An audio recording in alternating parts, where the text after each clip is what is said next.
রাতের সেদিন ঐতিহাসিক একটি ক্রান্তিকাল যাচ্ছিল। সেই সময় বিএনপি প্রতিষ্ঠা লাভ করে প্রতিষ্ঠা করেছিলেন বাংলাদেশের স্বাধীনতা সার্বভৌমত্ব রক্ষার জন্য। আপনারা সেই সময় দেখেছেন সীমান্তে হামলা এবং সেই সময় কাদেরিয়া বাহিনী, বিভিন্ন বাহিনী, ভারতীয় সৈন্যদের ছত্রছায়ায়, বিএসএফের ছত্রছায়ায় আমাদের সীমান্তে প্রতিনিয়ত হামলা করতে।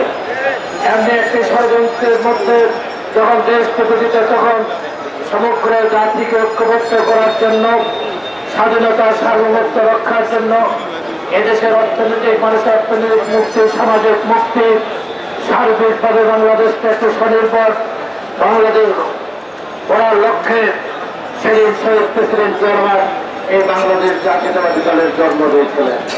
এই দলটি যদি উনি জন্ম না দিতেন, এই দলটি যদি প্রতিষ্ঠিত না হতো, তাহলে অনেক আগে বাংলাদেশের মানচিত্র ভিন্ন হয়ে যেত। বাংলাদেশ জাতীয়তাবাদী দল হচ্ছে শহীদ প্রেসিডেন্ট জিয়া রহমানের প্রতিষ্ঠিত। এই দল হচ্ছে বাংলাদেশের স্বাধীনতা সার্বভৌমত্বের মুখ্য প্রতীক। এর নেতা হচ্ছেন শহীদ প্রেসিডেন্ট জিয়া রহমান, এর নেতা হচ্ছেন খালেদা জিয়া, আর এর নেতা হচ্ছেন তারেক রহমান। ঠিক কিনা?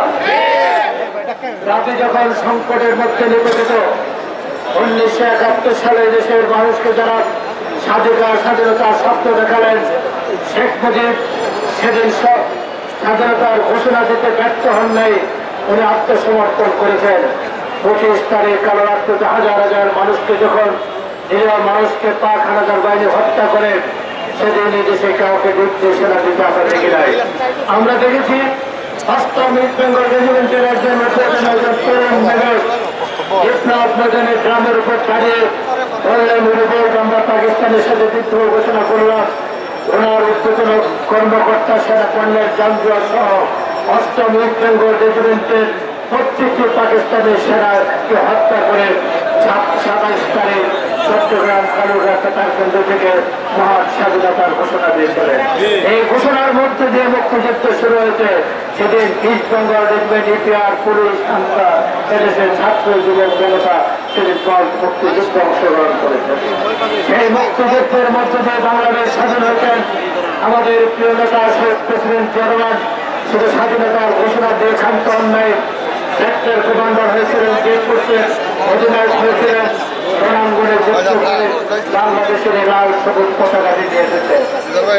27 তারিখ উনি ঘোষণা দেওয়ার পর একটি চিরকুট উনি পাঠালেন অষ্টম ইস্ট বেঙ্গল ডিভিশনের ওনার প্রিয় পত্নী বেগম খালেদা জিয়ার কাছে। সেখানে দুটি নাবালক সন্তান সহ উনি গ্যারিসনে অবস্থান করছিলেন।